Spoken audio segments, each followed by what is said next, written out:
చాలా మంది తల్లిదండ్రులు వచ్చి, పాస్టర్ గారు వీళ్ళ కొరకు ప్రార్థన చేయండి పాస్టర్ గారు, వీళ్ళు వినట్లేదండి, మాట వినట్లేదండి అని ప్రార్థన చేపిస్తారు.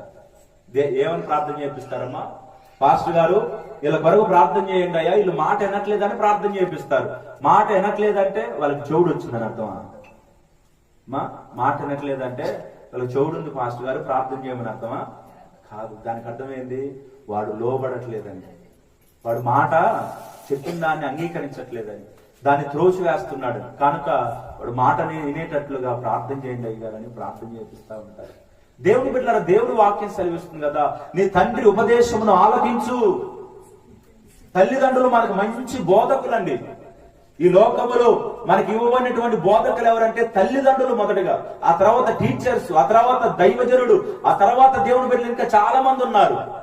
మన తల్లిదండ్రులు మంచి బోధకులు, దేవుని వాక్కులు, దేవుని మాటలు మనకి నేర్పుతా ఉంటారు. కనుక నీ తండ్రి చెప్పే ఉపదేశాన్ని నువ్వు ఆలకించమని దేవుని వాక్యం సెలవిస్తా ఉంది.